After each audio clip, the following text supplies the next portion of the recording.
then, you know, when the time is right, we'll go ahead with the second single. And I'm really excited to switch it up and you know, give my supporters something else. But right now, my focus is Disaster. Because there was a rumor floating around, I don't know if it was by the fan base or what was happening, but Sexy to Me kind of seemed like something around February 28th was happening. I think where that came in is because that music is used for my Clearasil commercial. I just partnered up with Clearasil, and we're helping to launch this new product called Perfecta Wash, and I'm, you know, their spokeswoman. So we use the music in the commercial, so I think that's where the confusion came from, but it's not officially the second single. Okay. Unless they know something I don't know. It's very possible. You never know. So we know you're on tour with Big Time Rush. How's it going? Is it excited? It's really exciting, yeah. The fans have been amazing, and actually it was really cool for me to see how the awareness about my music, you know, goes all the way down to kids that are, you know, 5, 6 years old. And Leave Get Out came out around 7 years ago, so I can't believe that, you know, kids as young as this one, like, know that song. So it's been really cool, and their fan base is quite, you know, it runs the gamut, kind of, so, and just the energy is amazing, and it's just always fun for me to have a platform to, you know, to sing my songs. So why did you decide to jump on tour with them? Like, how did that all come about?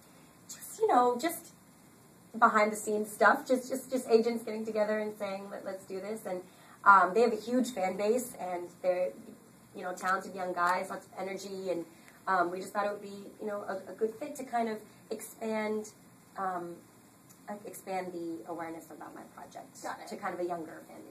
Now, jumping back to your album, Jumping Trains, what can we expect? I know you want to keep collabs under wraps, but are we looking towards going to be a little similar to the older albums? Are you going kind of in a newer direction, or? I think this is the most consistent body of work that I'm going to come out with. It's bolder. I definitely pushed myself as a vocalist, as a songwriter, and I really took my time with it. There weren't too many cooks in the kitchen. I wasn't trying to satisfy, you know, the certain powers that be and stuff. I really made a product that, I mean, I made this album for my age group, but really for everybody. I wanted everybody to be able to relate to it, and I didn't want it to just be, I wanted it to be pop, but infused with all the different things that I love. So it's something I'm really, really proud of.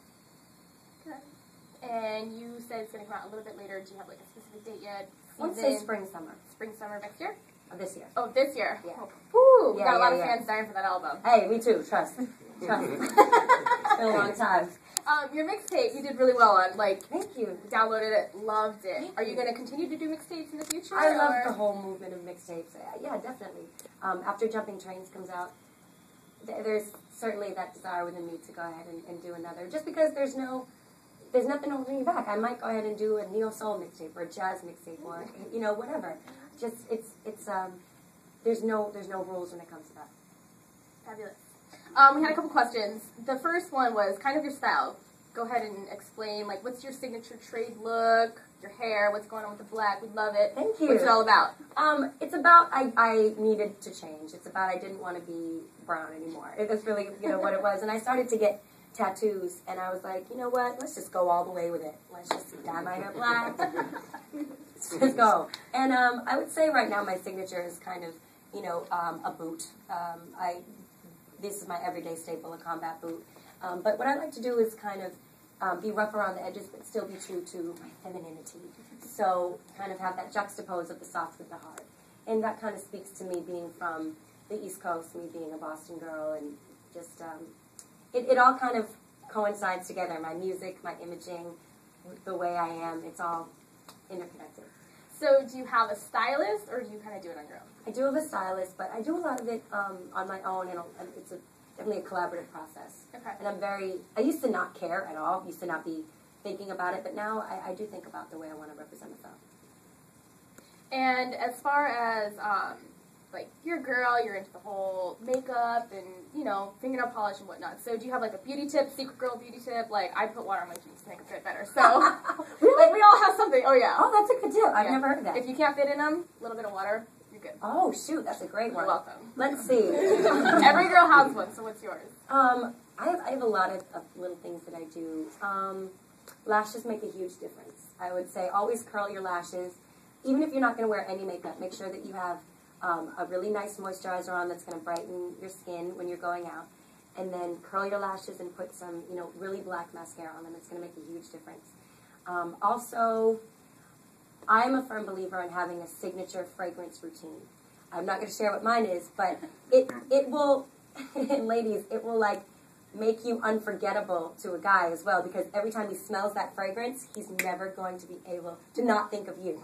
You know what I mean? To have a signature fragrance, and just, I'm big on that. Okay. Real quickly, I want you to fill in the blank for me. I am a masshole. A person from Massachusetts. Like, what the heck is that? I totally thought you were going somewhere else with that. No! I like music. I love music. I should say that. I hate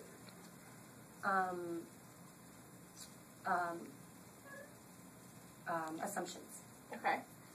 I can't go without my team. My guilty pleasure is the whole Real Housewives series, particularly of Beverly Hills. I always have to blink before I go on stage. Use the restroom. Really? Yeah. Is that like a nervous thing? It's a nervous thing. Yeah. It's like sometimes I can't even go when I think I need to, but it's just my nerves. It's just my nerves. Okay. My favorite song at the moment is blank. I like Chris Brown's Turn Up the Music. Really? Yeah. Did you see the video for it? Yeah, it's great. great. It reminds me of like Thriller. Yeah. Today's though. Absolutely. I mean, no one's touching him when it comes to dance. I can't. It's like, do you have bones in your body? How do you? And your dream collaboration? Dream collaboration. Kanye West. Kanye West? Ooh, that would be good. That'd be a dream. That would be really nice. Well, we want to thank you for being here. Do you have anything else to say to the fans out there? The album, anything? Oh, I'm just so excited, and I mean, to my supporters that have been with me forever, thank you so much for being patient. I know it's tough. It's tough for me too.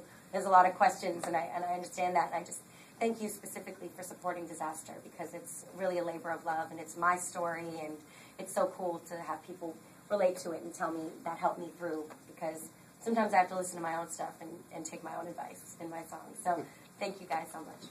Well, thank you again, JoJo, for being here. Her album, Jumping Trades, will be coming out end of summer, and Disaster is on iTunes now. Thank you for being here. Thank you.